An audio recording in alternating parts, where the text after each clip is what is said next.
ఓం నమః శివాయ. ఓం నమో నారాయణాయ. కర్మ నరదృష్టి నివారణ తులాభార కాళభైరవాయ నమో నమః. హరి ఓం. శుక్ర అరిష్టేతు సంప్రాప్తే శుక్ర పూజాంచ కారయేత్. శుక్రధ్యానం ప్రవక్ష్యామి కళత్రత దోషపీడోప ఉపశాంతయే. హరి ఓం. మా ఛానల్కి స్వాగతం. చూస్తున్న వీక్షకులకు ప్రేక్షకులకు ప్రియ కాళభైరవ భగవద్బంధులకి స్వాగతం పలుకుతూ మమ్మల్ని ఎంతగానో ఆదరిస్తూ ఉండబడినటువంటి ప్రియ సోదర సోదరీమణుల అందరిపైనను సనాతన ధర్మ సంరక్షకులపైనను వీక్షకుల అందరికీ కూడా శుక్ర భగవాడి యొక్క ఆశీస్సులను కోరుకుందాం. శుక్ర భగవానుడు కర్కాటక రాశిలో 7వ తారీఖు 7వ నెల 2024 నుండి 31/7/2024 వరకు సంచారం చేయడం జరుగుతుంది. ఏడాది తర్వాత శుక్ర భగవానుడు రవి చేత కర్కాటక రాశిలో సంచారం చేయనప్పుడు ఎలాంటి ఫలితాలు ఉంటాయో అందరికీ ధనకనక వస్తు వాహనాలను, ఐశ్వర్యాలను, భూయోగాన్ని, గృహయోగాన్ని, కళ్యాణ యోగాన్ని, ఐశ్వర్య యోగాన్ని, ఆనంద యోగాన్ని ప్రసాదించాలని కోరుకుందాం.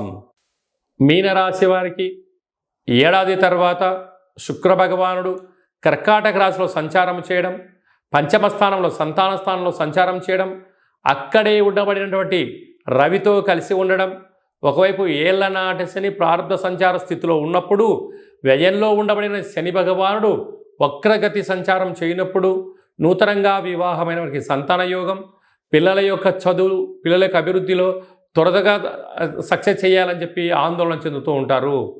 కానీ పైన భగవంతుడు ఎప్పుడు ఏది జరగాలో, ఏది జరగకూడదో, ఏది ఇవ్వాలో, ఏది ఇవ్వకూడదో ముందే గాడ్ డిసైడ్ చేసి పెట్టాడు. కనుక తొందరపడినంత మాత్రాన తొందరగా రావు, నువ్వు మౌనంగా ఉన్నంత మాత్రాన ఆగిపోవు. కాకపోతే సకాలంలో తిండి, సకాలంలో నిద్ర, నువ్వు చేయాల్సిన పనిని సక్రమంగా చేయగలిగితే, అందుకే స్త్రీమాతకు పుణ్యం కొద్ది పురుషుడు, దానం కొద్ది బిడ్డలు అన్న సామెత మీనరాశి వారికి వర్తిస్తుంది.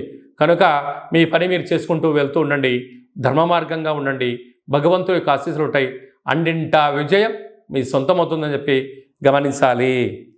శుక్ర భగవానుడి యొక్క ఆశీస్సులు అందరికీ కలగాలని, కలవు వెంకటనాయక అన్నట్టుగా వెంకటేశ్వర స్వామి వారికి ఎంతటి యోగము, ఎంతటి ఐశ్వర్యము, జనాకర్షణ ఎలా కలిగితే ఆ శుక్ర భగవానుడు ఆశీస్సులు కలిగినటువంటి వారు ఎలాంటి యోగాన్ని పొందుతారో అందరికీ కూడా అలాంటి శుక్రుడి యొక్క ఆశీస్సులాగా కలిగి ఉండాలని కోరుకుంటూ, ఇంకనూ మనం ప్రతిరోజు ఏం చేయగలిగాలంటే తెల్లటి వస్త్రాన్ని శుక్రవారం పూట ధరించడం, బొబ్బర్లతో కూడుకున్న ఆహారాన్ని భోజనం చేయడం, వడలను కుక్కలకు మెడలో వేయడం, కాళభైరస్వానికి స్మరణ చేయడం, కాలాన్ని మనం అనుకూలంగా చేసుకోగలిగినట్లయితే శుక్ర భగవాడి యొక్క ఆశీస్సులు ఉంటాయి.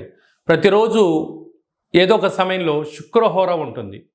ప్రతి శుక్రవారము ఉదయం 6 గంటల నుండి 7 గంటల వరకు శుక్రహోర ఉంటుంది.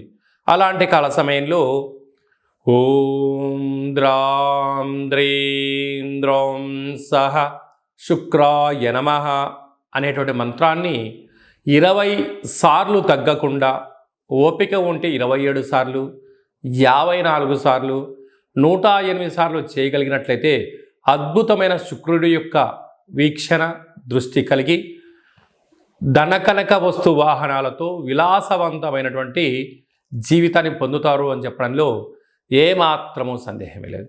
అలాగనే ఈ యొక్క పాత్రను కంచు పాత్ర అంటారు. ఈ యొక్క పాత్రలో 12 రాసులను అచ్చు వేయడం జరుగుతుంటుంది. ఈ పాత్రను ఇంట్లో పెట్టుకొని ఏం చేయాలో మనం ఒక్కసారి చూద్దాం. ఇలా ఒక్కసారి ఆ శబ్దం చేయడం వల్ల ఓంకార శబ్దం కలుగుతూ ఉంటుంది. ఈ యొక్క శబ్దాన్ని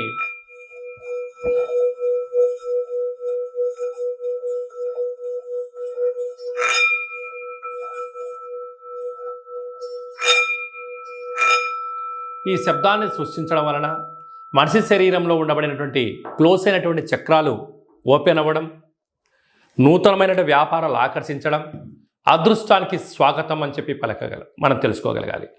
నరదృష్టి, శత్రు ప్రభావాలు, తంత్ర ప్రయోగాలు, అలాంటివి ఛేదించి ఆ వ్యక్తి ఏదైతే అనుకుంటున్నాడో లక్ష్యం కోసం ప్రయాణం చేయడం, ప్రయాణం చేస్తున్న కాలంలో ఆటంకాలు తొలగిపోవడం, అదృష్టం పొందడం ఈ యొక్క కాళ భైరవ స్వామికి ఆశీస్సులు అని చెప్పి గమనించాలి.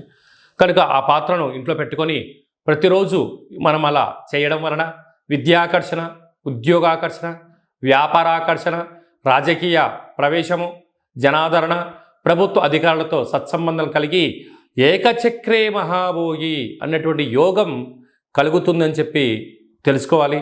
ఇంటింటా కాళభైరవం అనే కార్యక్రమంలో కాళభైరవ స్వామి వారి యొక్క అక్షయ పాత్రను ఇంట్లో పెట్టుకుందాం. ఆ పాత్రతో పాటు ఓ కాళభైరవ స్వామి యొక్క పిరమిడు, డాలరు, కంకణము మీకోసం ప్రత్యేకంగా కాళభైరవ హోమం చేయించడం, మీకు వీడియో కాల్ చేయించి పార్సిల్ చేసి మీకు పంపించడం జరుగుతుంది. మనమందరము అద్భుతమైన ఐశ్వర్యానికి, ఆనందానికి స్వాగతం పలుకుదాం. అష్ట కష్టాలను తొలగించుకుందాం.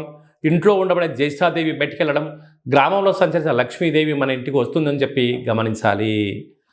మీ వ్యక్తిగత జాతకం తెలుసుకోవాలనుకుంటున్నారా? మీ పేరు, డేటు, నెల, సంవత్సరం, పుట్టిన సమయం రాసి మీరు పంపించినట్లయితే 100 సంవత్సరాల జాతకాన్ని సంపూర్ణంగా సవివరంగా అచ్చ తెలుగులో రాసి పంపించడం జరుగుతుంది. మీరు పుట్టినప్పుడు గ్రహ గమనాలు ఎలా ఉన్నాయి, ప్రస్తుతం ఎలా ఉంటున్నాయి, భవిష్యత్తులో ఎలా ఉండబోతున్నాయో సవివరంగా తెలియజేయడం జరుగుతుంది. అలాగనే చాలామందికి పుట్టినటువంటి కాల సమయంలో డేటా ఆఫ్ బర్త్లు లేనటువంటి వారికి మీ పేరు యొక్క మొదటి అక్షరాన్ని అనుసరిస్తూ రాశిని తెలియచేస్తూ రాశికి ప్రస్తుత కాలమాన ప్రకారం గ్రహ గమనాలను వివరిస్తూ అలాగనే కాళభైరవ ఉపాసన చేత మీకు గవ్వల ద్వారా, రమణ శాస్త్రం ద్వారా భూత, భవిష్యత్, వర్తమానాన్ని తెలియచేయడం జరుగుతుంది. కనుక ఆసక్తి గలవారు ఈ కింది నెంబర్ సంప్రదించి అపాయింట్మెంట్ తీసుకొని సంప్రదించగలరు. అలాగనే మీ అబ్బాయి కానీ అమ్మాయి కానీ ఎంత ప్రయత్నం చేసినా వివాహం అవ్వడం లేదా? జాతకంలో శుక్రుడు యొక్క బలం ఎలా ఉంది? శుక్రుడు యోగకారకుడు, కళ్యాణకారకుడు అవ్వడం వలన ఎందుకు వివాహం ఆలస్యం అవుతుంది? జాతకంలో ఎలాంటి యోగాలు ఉన్నాయి, జాతకంలో ఎలాంటి పరిస్థితులు ఉన్నాయో తెలియజేయడం జరుగుతుంది. వచ్చేటోడు వధువు వరుడు యొక్క జాతకాన్ని కలిపితే గణాలు, గుణాలు, పాదాలు, పరిస్థితి, వివాహ తదనంతరం వీరికి సంతాన యోగము, ధనయోగము, ఇంద్ర పదవి యోగము, రాజకీయ యోగము, భూయోగము, గృహయోగాలు ఏమన్నా ఉన్నాయా, ఏమైనా దోషాలు ఉన్నాయా మీకు తెలియచేయడం జరుగుతుంది. మీ అబ్బాయికి కానీ అమ్మాయికి కానీ పుట్టినటువంటి చిన్నపిల్లలకు ఎలాంటి పేర్లు పెట్టుకోవాలి, పుట్టినటువంటి రోజును, నక్షత్రము, తిథిని బట్టి మంచి పేర్లు పెట్టుకోవడం వల్ల వారికి ఉజ్వల భవిష్యత్తు ఉందని చెప్పి గమనించాలి. తరచూ భార్యాభర్తలు గొడవపడడం కానీ, పోలీస్ స్టేషన్లని, గొడవలని ఇబ్బంది పడుతున్నారా? మీ యొక్క పేర్లను పంపించగలిగినట్లయితే స్వల్పమైనటువంటి పేర్లలో మార్పు చేయడం వలన ఆ దంపతులు ఆజన్మాంతంగా కలిసి ఉంటారు, చీకు చింతలేని జీవితం పొందగలరు అని చెప్పి గమనించాలి. అందరిపైన శుక్ర భగవానుడి ఆశీర్వాదాలను కోరుకుంటూ ఆశీర్వచనం. ఓం శతమానం భవతి శతాయ పురుష సతేంద్రియ ఆయుష్యేవేంద్రియే ప్రతిష్టతి ధనం ధాన్యం బహుపుత్రలాభం శత సంవత్సరం దీర్ఘమాయు సర్వే జనా సుఖినో భవంతు లోకా సమస్తా సుఖినో భవంతు సర్వం శుక్రదేవతార్పణమస్తు. ఈ వీడియో మీకు నచ్చినట్టయితే లైక్ చేయండి, షేర్ చేయండి, మా ఛానల్ని సబ్స్క్రైబ్ చేసుకోండి. మేము చేస్తున్న వీడియోలు అందరికన్నా ముందుగా మీరే చూడాలనేటువంటి మా కోరిక. కనుక మీరు అన్నింటా తెలుసుకొని సకల అష్టకష్టాలకు స్వస్తి పలికి ఐశ్వర్యం స్వాగతం పలకాలి అన్నట్టయితే గంట సింబల్ ప్రెస్ చేయండి, ఆలన బటన్ తెలియజేయండి. మీ క్షేమాన్ని ఎవరైతే కోరుకుంటున్నారో, మీరు ఎవరి క్షేమాన్ని కోరుకుంటున్నారో వారికి ఈ వీడియోను ఫార్వర్డ్ చేసి భగవంతుడి యొక్క ఆశీస్సులు పొందగలరు.